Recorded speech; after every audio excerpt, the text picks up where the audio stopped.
Hello, this is Cheri, and in this tutorial I'm going to show you how to draw a heart with wings. So to start, go ahead and draw one vertical line so that way you can help keep your heart symmetrical, and then you're going to draw each side of the heart like so. I can often get caught up for a long time trying to make everything look perfect. As you can see, I wasn't not quite happy with how I first drew the heart, so I'm trying to even it out. And you just take as long a time as you need to finesse your heart, and if you don't want it perfectly symmetrical, that's fine too, but as I said, I can be a stickler for it, so I'll be finessing it throughout the tutorial. So I didn't need that line anymore. That's all I needed to help get me started, and now I'm going back and re-outlining my heart and erasing, and I'll be redoing it, I'm sure. I'm just getting some of those extra lines out of the way. So got my heart pretty close to how I want it. So now it's time to draw in the wings. And these are going to be really simple, easy wings. They're not going to be complicated. That's the interior feathers of the wing there. And then I'm going to draw the other side. I'm going to do the same pattern. Almost looks like little fluffy clouds. Just really simple. Very, very simple. And those looked a little bit large, so I'm going to pull them back a little bit. I'm going to do the same for the other side too. That's okay. Sometimes you want to go a little bit bigger when you first draw, and then you can pull it back. It's better to go bigger and then to pull it back than to start small. So now I'm going to draw the outer feathers. And then the same thing on the opposite side. And because this is a symmetrical drawing, it's we're human, we're not perfect, so it's never going to be perfectly symmetrical. The only way you're going to do that is, say, if you've got a computer program and you want to pull vectors around, which is fine, but I like to do things hand drawn, so you'll probably notice there's some slight imperfections. That's okay. And if yours isn't perfect either, that's fine too. You can always practice the same drawing over and over, because this is really simple shapes.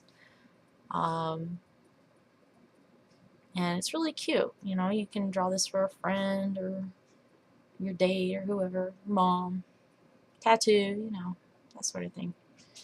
So my little kneaded eraser, which is gray there, wasn't quite doing the trick. I wasn't getting all those lines, so I've now got my little pink eraser to really clean it up.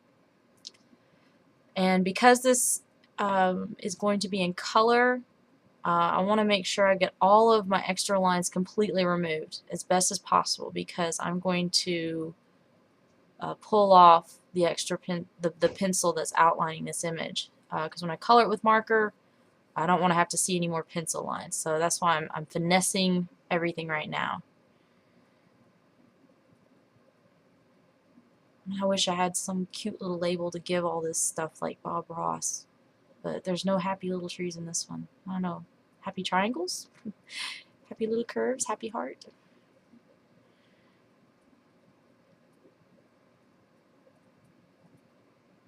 And finesse, finesse. It's easy to overwork these things too. Don't overwork it, just have fun. Take a break. Move on to something else. So I'm done with that. Now I'm going to add the reflection to my heart. There's a little bit of shine. And then I'm going to draw in another shape. It doesn't really make sense right now, but you'll see later what I'm going to do with that shape. It's going to be the shadow, and it'll help make that shine pop. This other shape I'm drawing over here on the left is also going to be shadow. So that's what your heart should look like. Now it's time to erase it lightly, all these lines. You want them very faint, because you need to be able to see what you're doing when you color it in with your marker, like I'll be doing, or with colored pencil, crayon, or paints. You know, if you use paints, especially thick acrylic paints, it probably won't be a problem for you. But with marker, it'll definitely show through. So I hope everyone can see this. I wanted to leave it dark enough so you can still see the outline, so you won't be confused while I'm coloring this all in. That looks pretty good. So I'm going to go ahead and outline everything with purple. And this marker you see here, I rated my daughter's markers. I don't think she'll notice. Anyway, I'm just outlining everything in a purple. So I start outlining the heart, and then I'm going to move on to the wings. And basically I'm just going to outline everything that I've already drawn. The only thing I'm not going to outline with the purple is going to be that shine and shadow on the heart, and you'll see what I'm going to be doing with those later.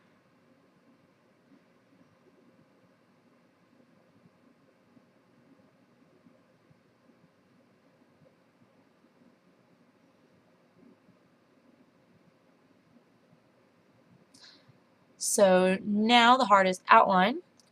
Time to start filling in some color. And I've got this lovely neon pink kind of bubblegum color, and start filling in the heart with that.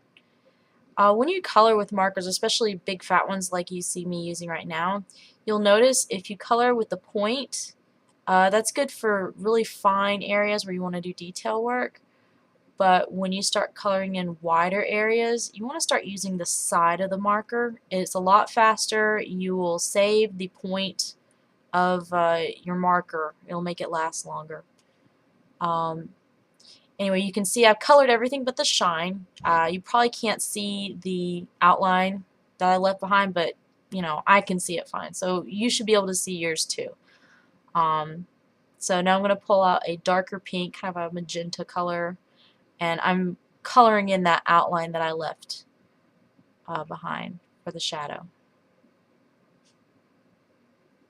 And this helps the heart, gives a little dimension, kind of looks like a piece of candy, maybe a hard candy like a lollipop, or that shiny little heart that the Wizard of Oz gave the Tin Man.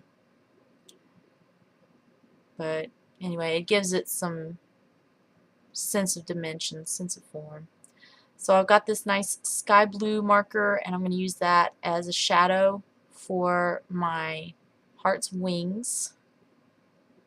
Blue is like a light sky blue, or if you've got colored pencils, you know, you can color really lightly and shade your shadows. Blue works really well for white if you want to show white shadows.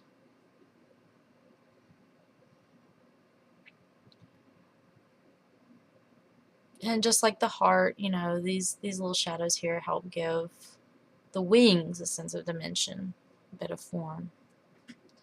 And the colors are really pretty too. If you'll notice, I've got pink, blue, and purple. Those are analogous colors. Those are colors that are right next to each other on the color wheel. And they're harmonious. So think analogous, harmonious.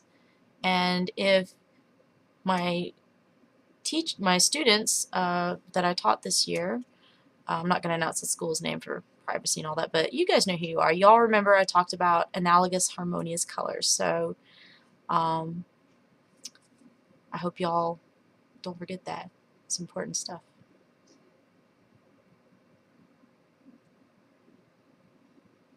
And I'm just finishing up here with my shading, getting all marker happy. Yay, colors. Love the colors. So I think I'm done. I like how that turned out. Anyway, I hope you enjoyed this tutorial. If you haven't already subscribed, please do so. Share this with your friends, and y'all have a lovely day.